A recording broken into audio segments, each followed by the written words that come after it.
Welcome everyone to the council business meeting tonight. Today is May 23rd, 2023.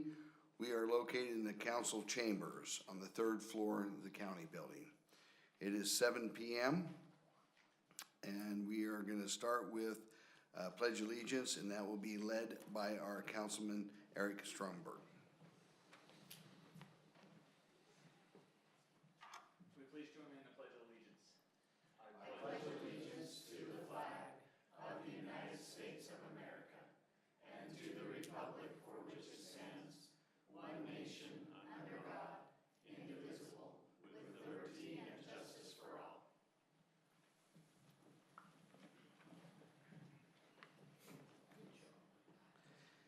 Thank you, Eric.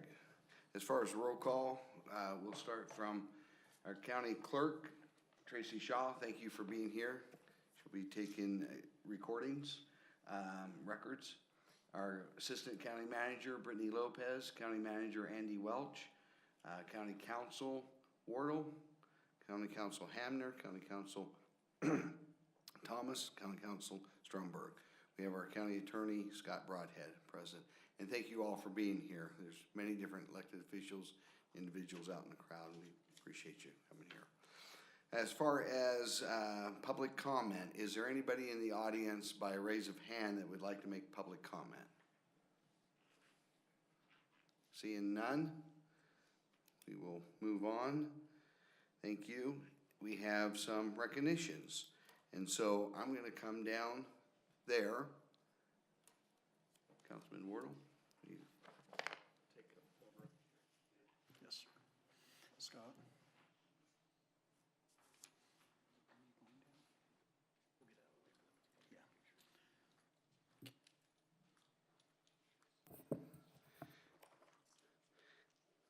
Council and audience, thank you.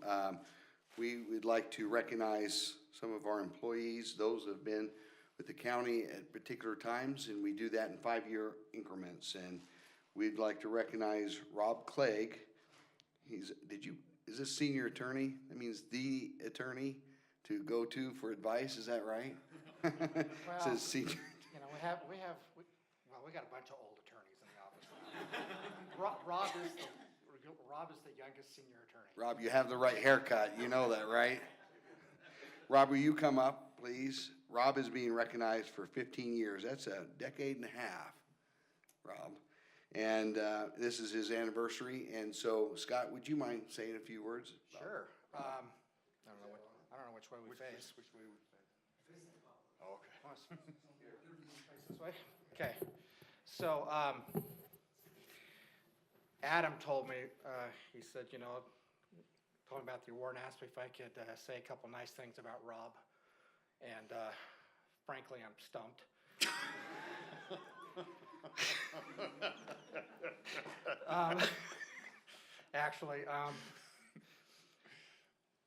Rob and I started working for the county about the same time, about 15 years ago.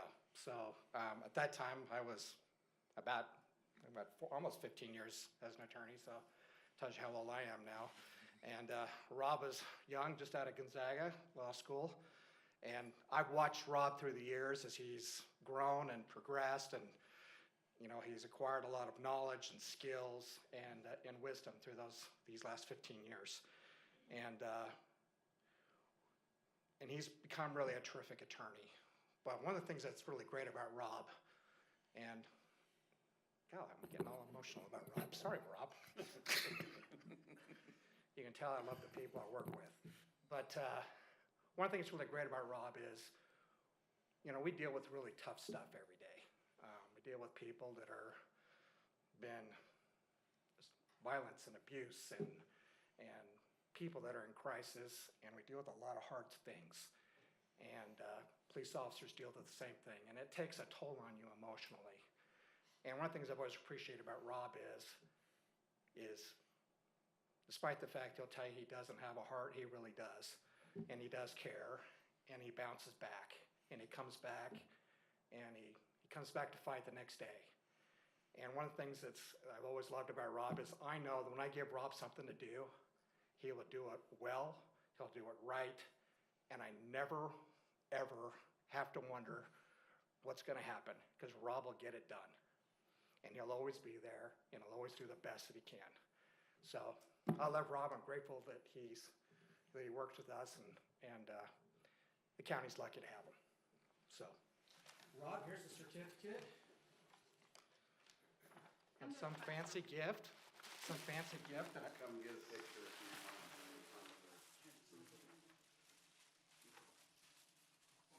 Chairman, you can get in here. Let's get Candace in here. I'm dressed up more. Okay, you look. Because Candace does more than just make great cakes. I thought you were gonna talk about how much food Rob eats.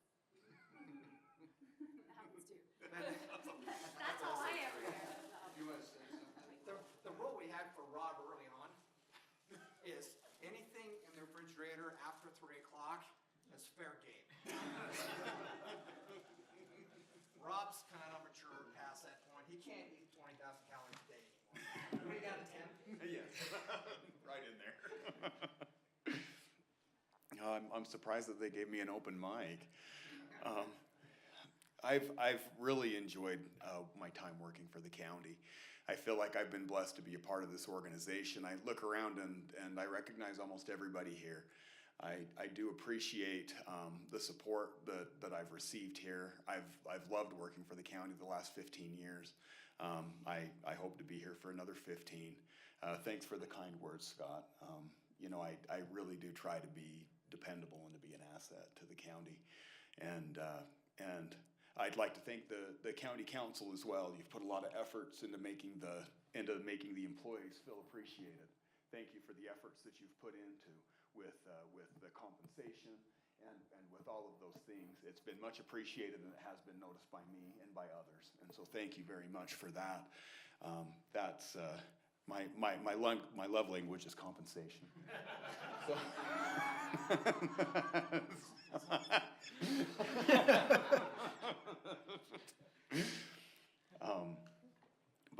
But all jokes aside, I do love working for the county. I appreciate the opportunity that I've been given to be here, for the trust that the public's given to me, that these elected leaders have given to me, and I do appreciate that. And so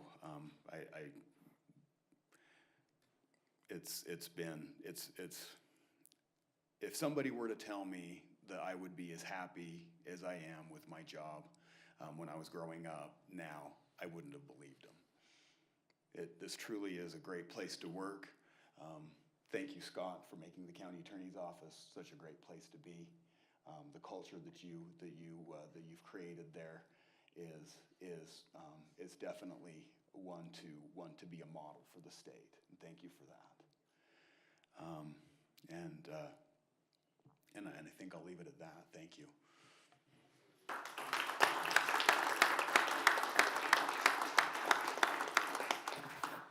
Council, just one other thing, 5-year anniversaries, let me just mention their names if you'll allow me.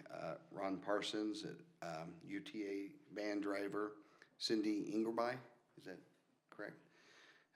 Crossing guard, Rochelle Custer, community development director, Larry Hansen, UTA van driver.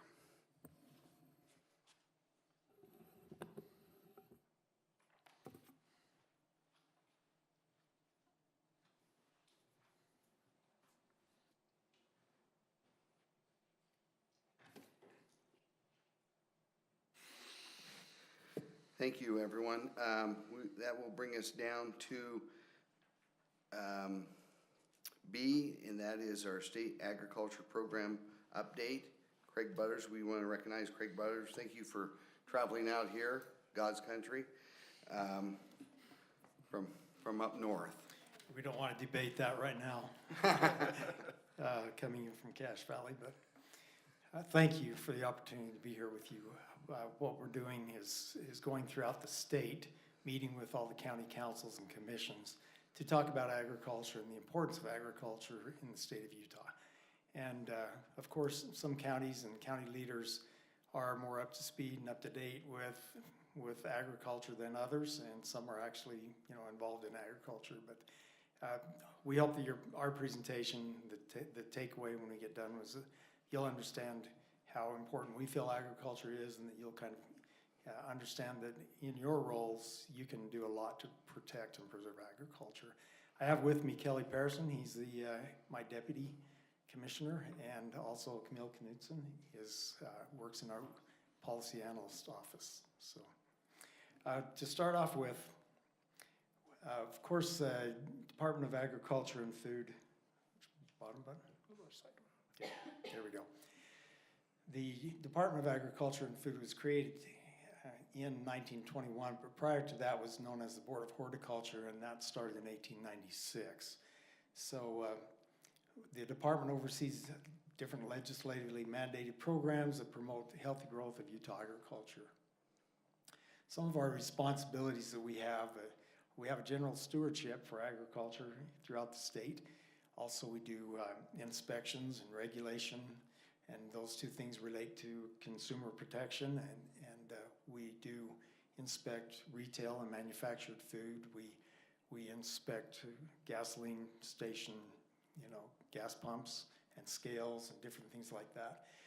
We also have rulemaking authority to make rules for the statute that is passed by the state legislature.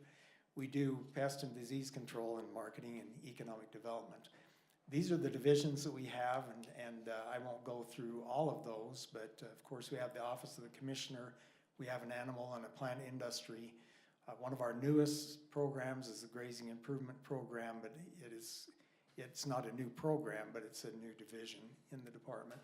And we also oversee medical cannabis and industrial hemp, and I think you have grow facilities here in your county.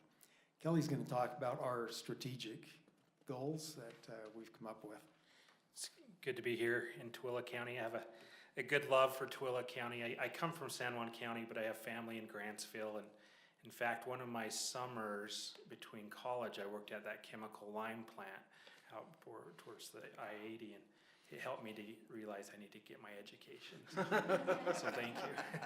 I think I still have burn marks from that chemical lime stuff. So, but anyway, when Commissioner Buttars came on board, it had been a long time since the agency had a strategic plan, and we decided we needed to go out and really see what everyone saw the vision of agriculture for the next 5-10 years in their areas and in their counties. And so we did a tour throughout the state, and we wanted to know as an agency what our role should be in accomplishing these goals. And anyway, it helped us come up with a set of goals for as an agency.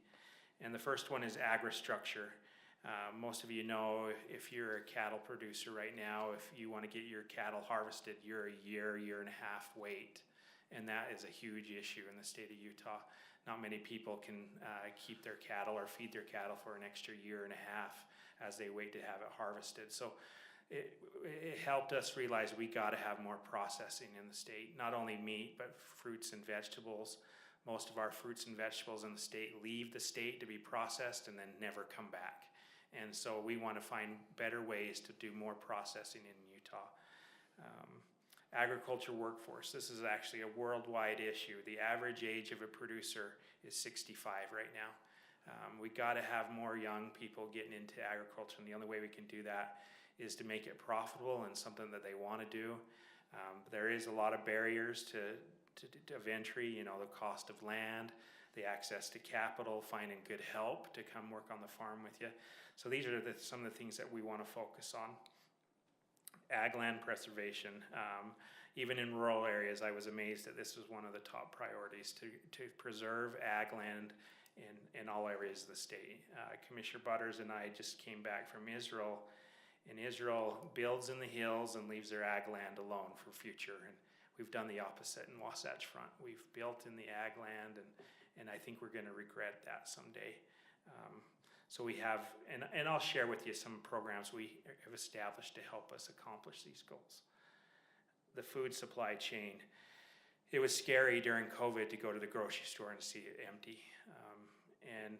But it also brought a great light to how important food is. And our goal is to try to find ways for Utah to be more self-reliant, make sure that doesn't happen again, that we don't see the disruption in the food chain. But it is amazing how quick things can turn. and we got to find ways to do better here in Utah.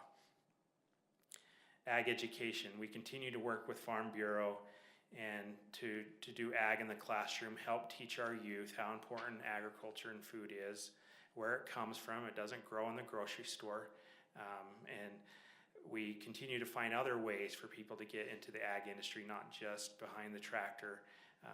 2 sessions ago, we were able to help secure a vet school at Utah State. So we're excited about the vet school that's happening up there. And this last session, we got funding to repay student loans for the vet school if they come work in rural areas.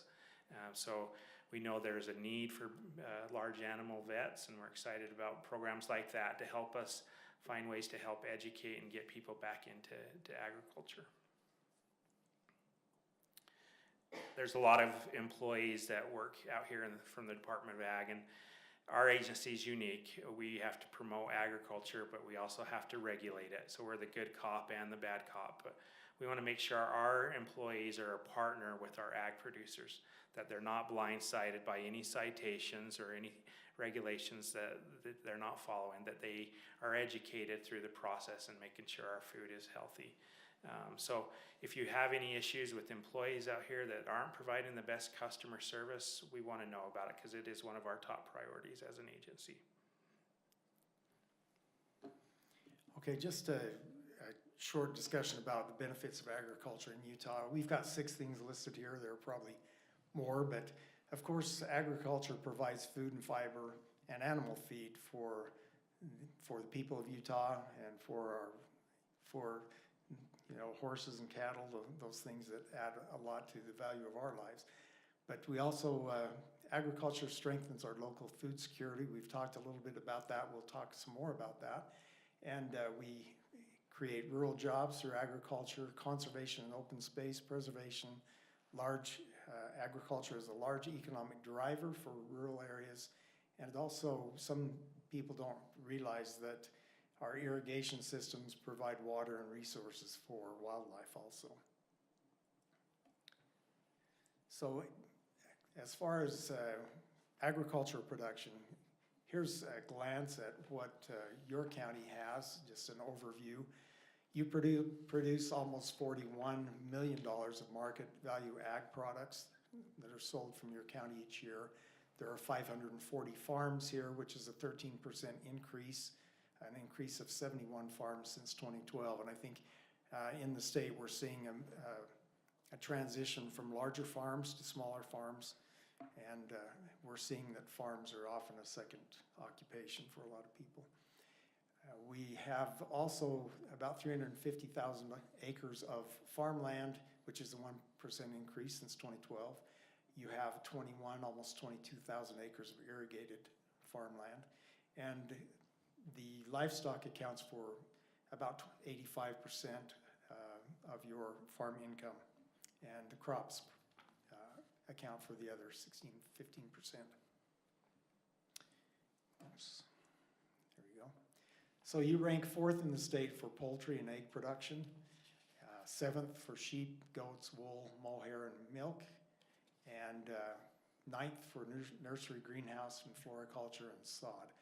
48% of producers in Tooele County are new and beginning farmers, or they have military service, and 96% of the farms in Tooele County are family-owned farms. And this data is from USDA. It goes back to 2017, so that's the most recent data that we have. So new programs at a glance, we're going to talk about these 4 programs that go along with our strategic plan and implementing our strategic plan. So I talked about our goals as an agency with our strategic plan, but I want to talk about some programs that are going to help us establish it. And we're actually going to send an email to every one of you that has links to all these that you can share to everyone. So we'll send that tomorrow to you. So the first program is our food security processing grant. We talked about the need of processing in the state. 2 sessions ago, we got a pilot program for this. We got $1 million. Anything that will help our current processors process more is eligible. If it's more equipment, if it's refrigeration, if it's adding on to their kill floors, whatever it will do, they're eligible. And it's a non-matching grant, 100% grant. And with that pilot program, we got 79 applicants, 14 million in requests. On that map, you can see the people that we awarded to, and I believe Tooele Valley Meats. was a awardee. We awarded anywhere from 10,000 to 150,000. But this session, we got $1 million more. We actually know the need of bringing in new process, so we continue to ask for a lot more. We've just been able to get the $1 million. So we'll continue to ask for more, but the application period is now from May 1st until the end of May. So please share the word. If they've applied or even been awarded, they can apply again. We're excited about this. So like I said, we'll share the link with this. What's that grant called? The Utah Food Security Processing Grant. We're excited about 2 federal grants that we just were awarded a couple weeks ago. So we're still learning all the details. But one of them, I know, the Regional Food Business Center program, it will allow us to hire employees to help producers apply for federal grants. There's a lot of federal funding out there. The hard part is producers don't know how to get to that. And we want to be a resource and help our producers apply for those grants. The other one is that we're excited about will match that food security processing grant, a resilient food system infrastructure grant. We'll get roughly, we think, around $2 million, and we'll be able to match and do grants anywhere from $100,000 to $300,000 with that federal grant. So we're excited about getting awarded that grant.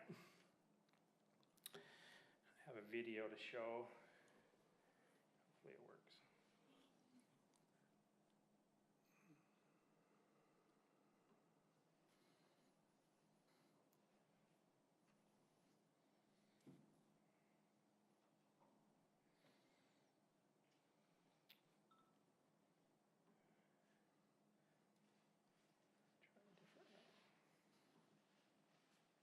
We've found that each county has their own different IT system, so I think, we've only got 4 more counties to visit after your county, and I think by the time we visit all the counties, we'll have about every different system worked out here on the computer.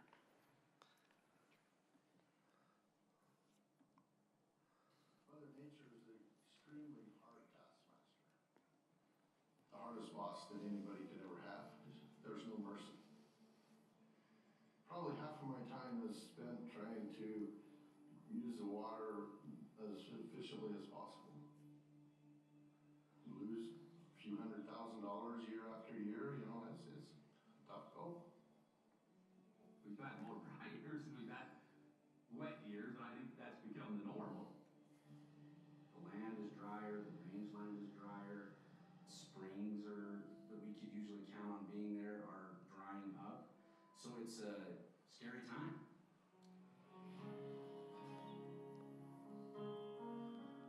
The department right now is in the process of working through our agricultural water optimization program, and this is a way that we can help farmers and ranchers use their water more efficiently.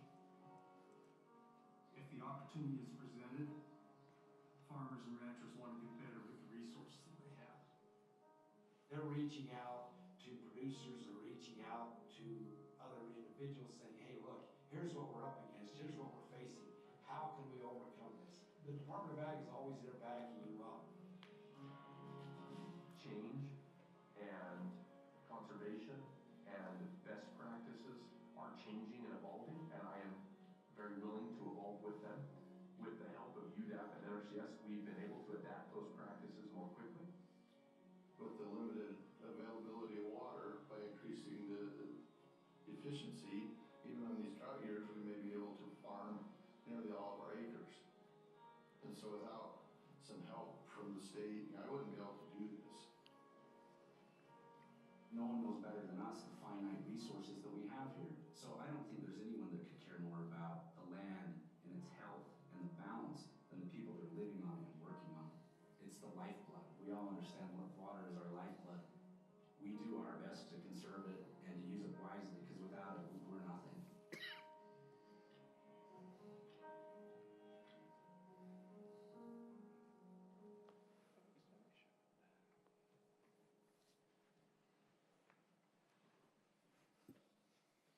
Okay, so the water optimization program that you just saw the video about is, a program that started in 2019. From that time till now, we've finished projects that have saved over 172,000 acre feet of water. And so that's the projected savings. But the legislature in the 2022 session gave us $70 million. And this last legislative session, we got an additional $200 million for ag optimization projects. And these are things like, improving the efficiency of your existing irrigation, your sprinklers and different things like that, putting in pivots, lining canals, piping canals, those types of things, so that, anything that increases the efficiency of water. We're also looking at drip irrigation systems now and different flood irrigation systems that are more efficient. So, okay. The next program I'd like to talk about, and you've got a flyer about this, is a new program that's launched in partnership with USU Ag Wellness, and that's the Ag Stress Assistance Program. What this does, we provide a mental health voucher to farmers and ranchers and their family members who may need assistance. And this voucher for $2,000 can be used at Intermountain Health facilities for free mental health care. And we also train producers on how they can help community members, their friends and neighbors who may be going through mental health crisis. And we also do training for 988 crisis line responders statewide. Try one more quick video. The next video that we're going to show is talking about Leroy McAllister Working Farm and Ranch Protection Fund. The preservation of ag land is very important. It's not showing. Let me shut this down. As we go and look at the acreage that is being developed right now, much of it is acreage that I never thought I would see developed in my lifetime. A lot of farmers go out there and they talk about the development, and they say, those houses are the last crop that is ever going to be planted out there on that property. When you have a place that has importance like this, you kind of want to have it last. And conservation easements are the way to do it.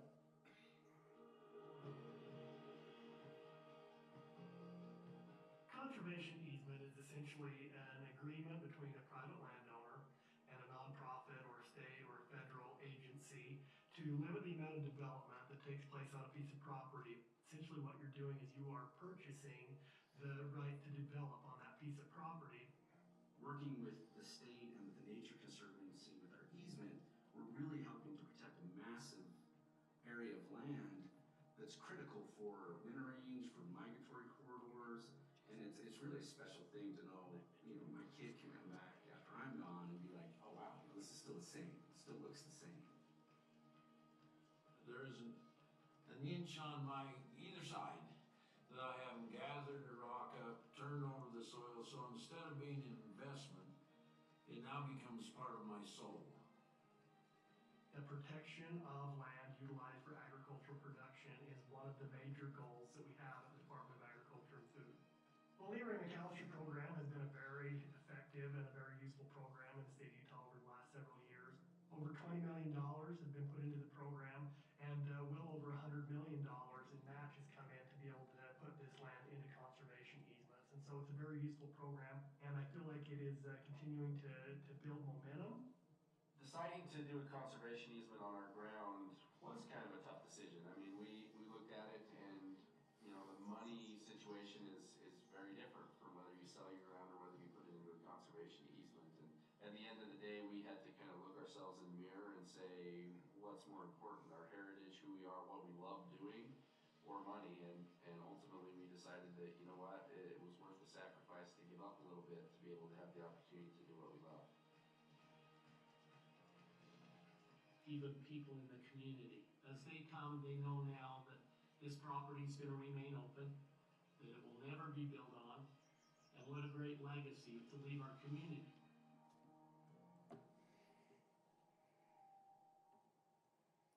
Get back.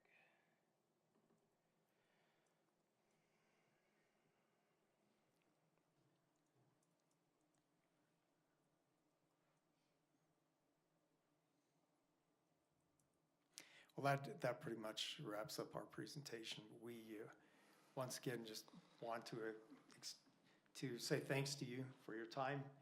And we hope that in the decisions that you make, the important decisions that you make now are going to frame the future of Tooele County, and we hope that agriculture will play an important role.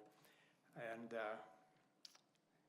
I guess that's... Yeah, any questions on any of those programs that you... Yeah, Councilman Wardle had a question. Could you take your slides back to the Tooele, what Tooele does? I just wanted Yeah. to get a picture of one of them. Yep. Yeah, and we'll send this presentation to you. One so. more back. One more? Right. Okay. That is awesome. I had no idea that there was a 13% increase Yeah. in farms here. The one thing on Lee Ray McAllister that affects this county is House Bill 371. Anytime ag land is purchased and the rollback taxes is paid, you have to designate 20% of that rollback taxes to open space or a conservation easement within your county. So we have hired a full-time employee, Jeremy Christensen. He'll probably come out and introduce himself to your planning and zoning as well as you. We hope that you'll use that 20% to match our money, and we'll help you match federal funds as well to do more easements within your county. So that took effect as of May 3rd, so that 20%. Okay. Wonderful. Any other questions, Council? Yeah, I remember as a kid taking the calves we'd raise or the pigs go to North Salt Lake or down to Spanish Fork. Is there any processing plants around? Like stockyards where you take your livestock that you've raised, other than 4-H and the Tooele County ag stock show, where do you take them to get them slaughtered? Well, there are Or a to few. sell 'em. There are a few facilities as far as stockyards or sales. More in central and southern Utah. Salina still has an auction yard. They still have one in Willard. There's still an auction yard up in Willard. So, but not as many as there used to be. That's for sure. Wonderful. Thanks for you having so us. much. Oh, Yeah. So I just want to Councilman make sure, but first, Kelly, we can discuss scars from the lime plants. I spent a summer out there, and you're right, it does motivate you to go to school. But I just want to make sure, as you were talking about the grant, you say even if they applied, so I know Tooele Valley Meat was on there, they got it, there's no limitation. I think I heard you say that, right? They could apply again this year. Yep, apply again. Okay. Yep. All right, I just wanted to make sure I heard that part right, because I know a lot of times you have to wait. So. Yeah, there's other equipment they might need, so. Okay. does it eliminate any of the mobile slaughter? No, they can apply to the mobile custom slaughter. That's it. There's one in Panguitch that did apply, and they did receive some funding. Okay. Yeah. Wonderful. Thank you so much. Thank you. Appreciate it. And we have something for you. Wear that. We appreciate you coming out and giving the hat and have a Tooele County hat. Thank you. Good cover on it. Yeah. Okay, council, that will bring us down to minutes. And we're talking about April 25th, 2023 work draft minutes and April 25th business draft. May 2nd, 2023 work and May 2nd, 2023 business draft. Is there any corrections, additions to the minutes? Hearing none, then Chair entertain a motion. Make the motion that we approve the minutes for our April 25th work and business meeting, as well as the May 2nd work and business meeting as we have them in our packets. Hearing a motion from Councilman Stromberg, is there a second? I'll second. Hearing a second from Councilman Thomas. Any further discussions or comments? Seeing and hearing none, call for a vote. All those in favor say aye. Aye. All those may oppose say nay.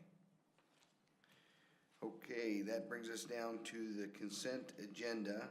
Just so you know that the check registry is online. You're welcome to look at those. Before we go through that, should we take these individually? Do you want to take them together? Well- There's contracts on there, so we need to probably take them. Well, the check registers we can take separate, or take separate from the contracts. County Chairman. Chair and entertain a motion. Make a motion, we adopt check register 5.5 and 5.11. Hearing a motion from Councilman Wardle, is there a second? Second. Hearing a second from Councilman Stromberg, is there any further discussions or comments? Seeing and hearing none, call for a vote. All those in favor say aye. Aye. All those may oppose say nay. Sounds unanimous, Tracy. That will bring us down to the All West franchise agreement. And I know that we had talked about that, and so, Colin? Again, this is a long-term franchise agreement for All West to be able to install its fiber optic cables in, around, under, and over our public rights-of-way in Tooele County. In exchange, they will pay 3.5% of their net proceeds each year from their subscriptions to the county. Any further discussions, council? If not, Chair would entertain a motion. So moved to approve. Hearing a motion to approve, Councilman Thomas, is there a second? I'll second it. Hearing a second from Councilman Wardle, any further discussions or comments? Seeing and hearing none, call for a vote. All those in favor say aye. Aye. All those that may oppose say nay. Thank you. It's approved. That brings us down to the admin building window replacement. I'll bring up Jason Sparks. Good evening. This contract is with Valley Glass Salt Lake LLC. It's to remove and replace all of the windows in the county administration building. Valley Glass is a sole source provider. They're the only ones that gave us a bid on this, the only one that came out to look at it. They are on the state vendor list. The work will begin as soon as they get all the supplies. They have done work for us in the past when they did the doors. This contract is $284,477, and they will have it completed before the end of October. Okay. Council, any other questions or comments? Then in a motion, you'll need to refer to it as a sole source. Chair and entertain a motion. Mr. Chairman, I make a motion that we adopt the contract for the window replacement. This is a sole source contract, which means that we need to waive our purchasing policy for that and make that part of my motion. Hearing a motion from Councilman Wardle, is there a second to it? Second.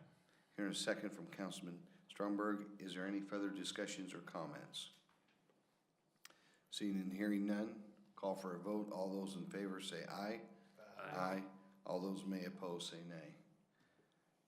Sounds unanimous. Thank you. That will bring us down to the chip seal oil purchase. And I know Jed's not here. If there's any questions, I know Andy Welch is ready and raring to answer.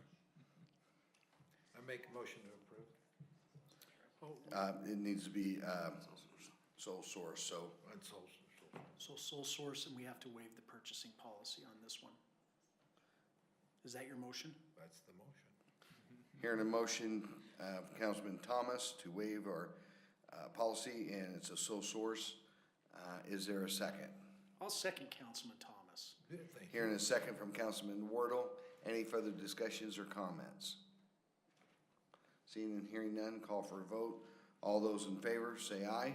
Aye. All those may oppose say nay. Sounds unanimous on that one. That will bring us down to the automatic aid compact agreement for fire emergency services in the south area. And Andy, I know that you have spoken to this in our work meeting. Is there any further discussions or comments, Council? Mr. Chairman, I'd like to amend the agreement to add a 60-day termination clause, which is our standard boilerplate language, and that Colin will insert that tomorrow in the agreements. Is that part of your motion to approve? We have to go through an amendment first, process of amendment. So we need a So second. in the contract, hearing a motion from Councilman Wardle to amend that and put in a early termination clause. Is there a second? Yeah, second. Hearing a second from Councilman Thomas. Any further discussions or comments? Hearing and seeing none, call for a vote. All those in favor say aye. Aye. All those may oppose say nay. Okay, Chair will still entertain a motion on the fire services. Mr. Chairman, I make a motion that we adopt the automatic aid compact agreement as amended. Hearing a motion from Councilman Wardle to approve the compact as amended. Is there a second? Second. Hearing a second from Councilman Stromberg. Any further discussions or comments? Seeing and hearing none, call for a vote. All those in favor say aye. Aye. All those that may oppose say nay. Okay, that will bring down to number 9. That's a line item transfer. Council, much like we did in the work meeting, if you'll allow me to do both 9 and 10 together. Please. Okay.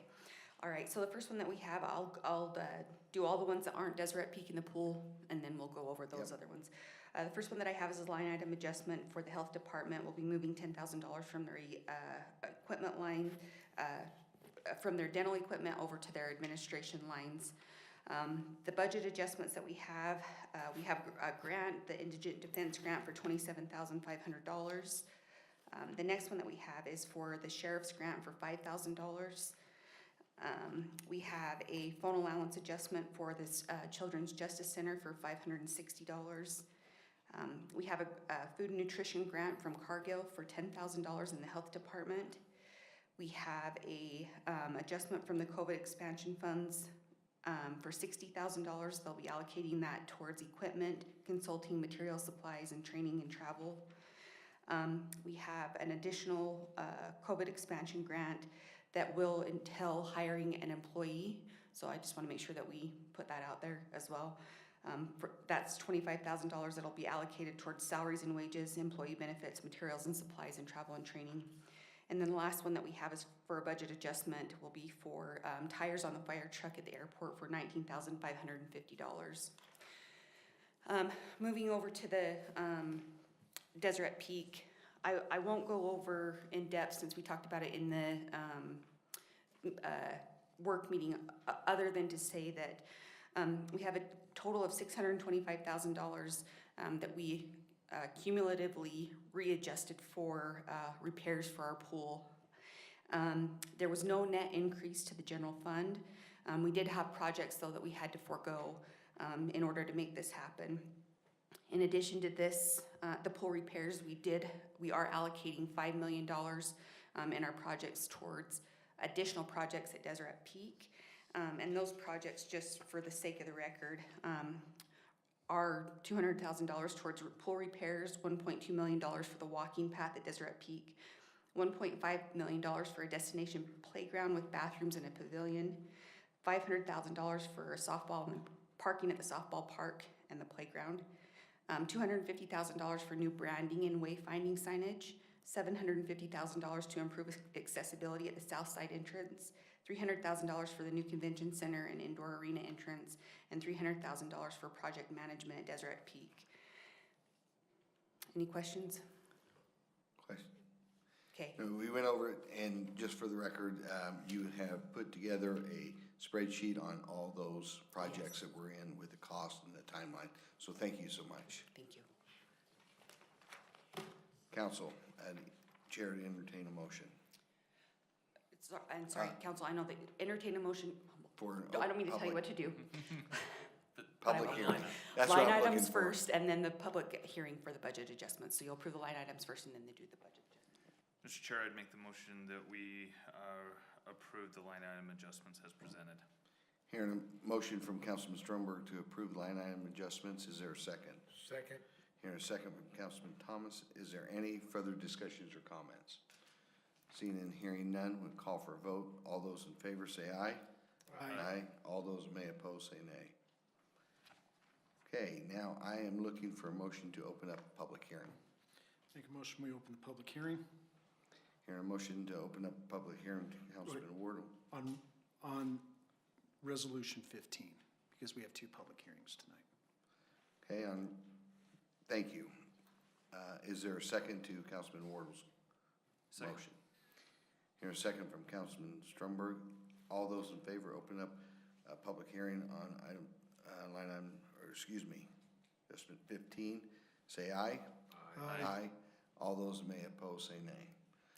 The public hearing is now open. Is there anyone in the audience by raise of hand that would like to comment on Resolution 15? Public hearing.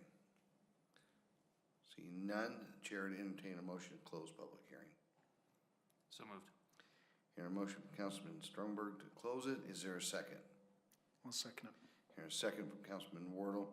All those in favor, say aye. Aye. All those that may oppose, say nay. It sounds unanimous. Public hearing is now closed on Resolution 2023-15. Now we need to open up another public hearing. Well, no, we need to adopt Resolution 15. So, Mr. Chairman, would you be okay if I made a motion to adopt Resolution 15? Yes, go ahead. I make a motion we adopt Resolution 15. Thank you. Hearing a motion from Councilman Wardle to adopt Resolution 15. Is there a second? A second. And second from Councilman Stromberg. All those in favor say aye. Aye. All those may oppose say nay. That is unanimous. Thank you. Now that will bring us down to action items. Don't we have to approve the second half of it, Allison? We did the line item? We're good. You just did We it. just did, okay, that was part of that, okay. Action items is Megan, thank you. Is it Townsend? Thank you. We'll have a presentation from Megan on the Community Development Block Grant. Hi, Megan Townsend. I'm with the Wasatch Front Regional Council.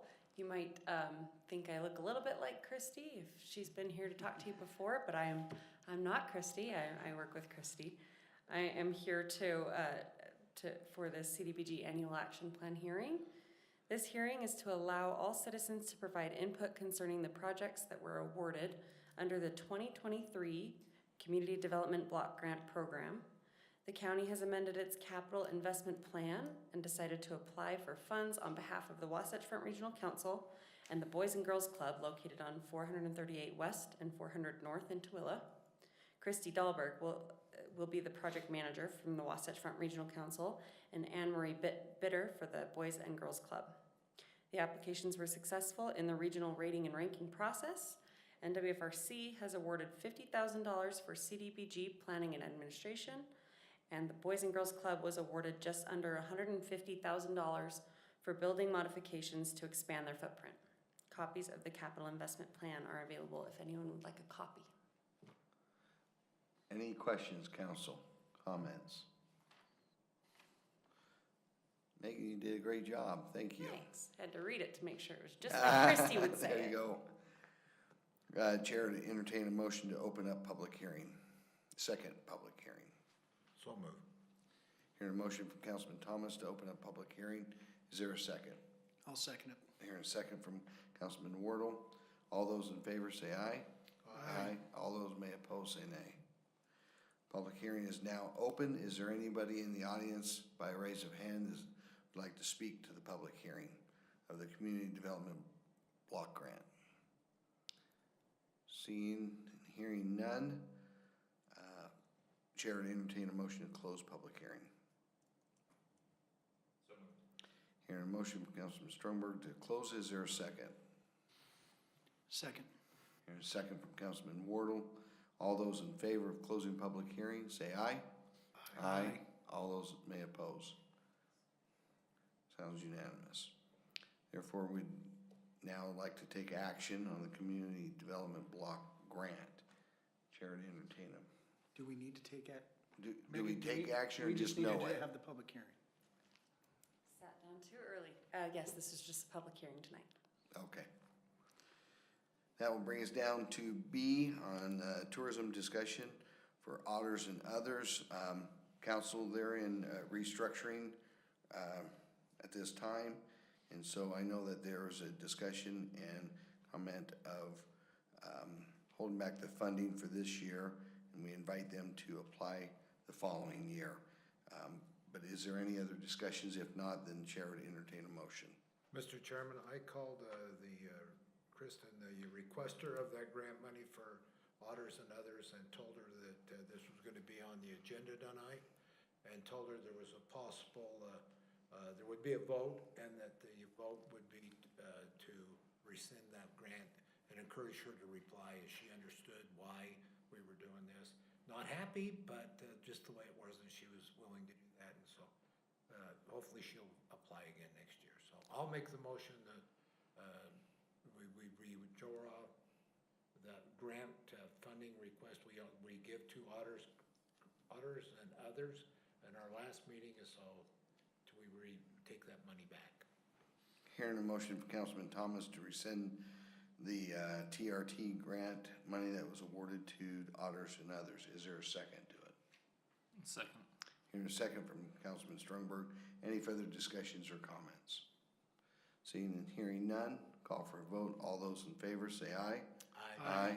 All those that may oppose say nay. Mr. Chairman, as a matter of just housekeeping and speaking with one of our county attorneys today, based upon what happened with Otters and Others, he would recommend that we as a board or as a council request that we receive licensing information for another one of the zoo type of experiences here in the county we've awarded money to, and that is Ivy Gardens, that they have the licensure for the animals as part of the grant, and that they provide that licensure information to the county.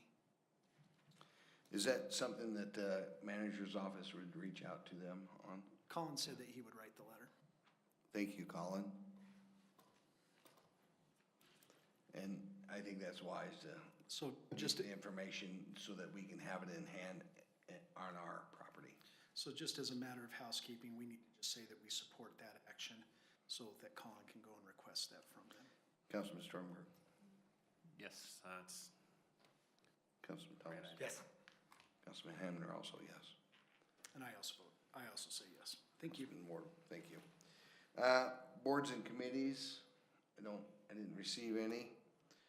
Council updates, Councilman Strongberg, can we start with you? Nothing tonight. Okay, Councilman Thomas? Pass. Councilman Hamner will just, we had an invitation from our executive of the state, the governor's office, to come and tour the Capitol, to then sit down with the lieutenant governor and the governor and have an opportunity to talk with them and other elected commissioners and council throughout the state. And that was a wonderful experience yesterday. Councilman Wardle. Yes, we had the NACO Western Region meetings held in St. George last weekend, and we appreciated all of UAC's support in the way that they held that. A couple of issues that came to the forefront fairly quickly. One was border security. And we had the head of border security from the Yuma region attend the meeting and brief us on some of the things that are happening there right now. And that some of the issues with border security will continue to funnel into our community, and that is the fentanyl issue. One of the things that has been really great about the state of Utah, and this has come out, is that we're not seeing as much of an increase in opioid use among teenagers and addiction that it's affecting with the fentanyl use. That seems to be affecting the 18 and older, but we need to be vigilant. That is a deep concern.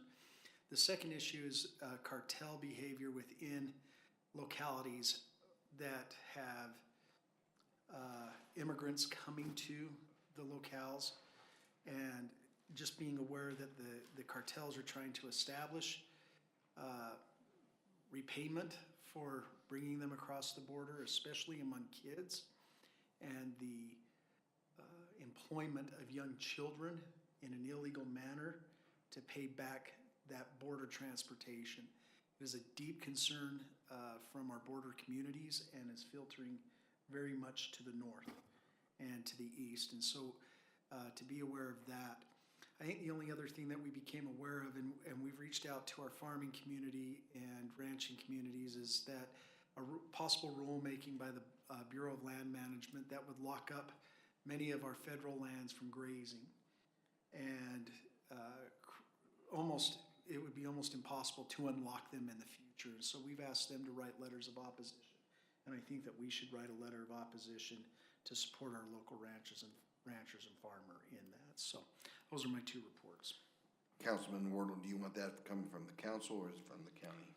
I think we need to have it from, I think from the council, and Andy, I don't know if you can put your name on the letterhead, we would be glad to, but there's some talking points that we receive from our farm partners that would be very, very helpful in this.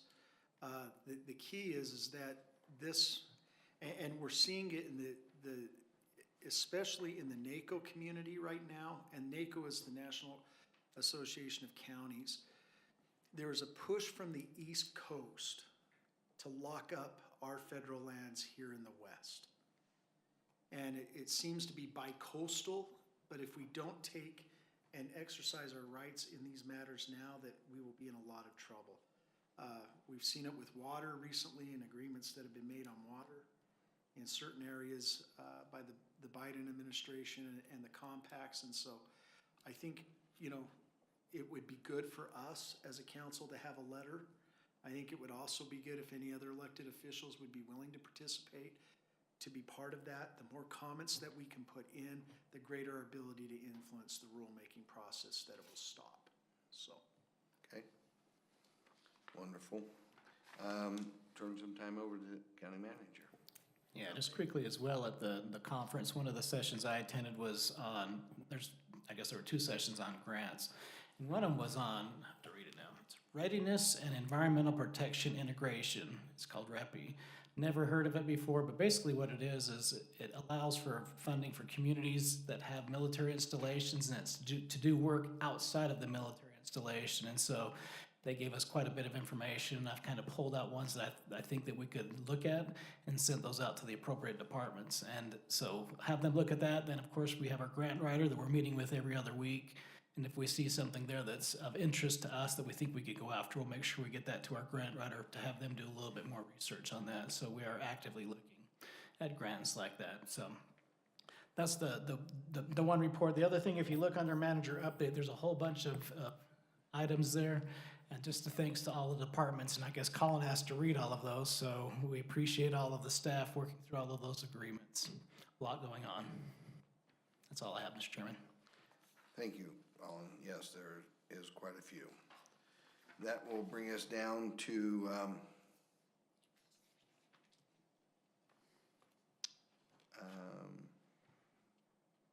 adjournment.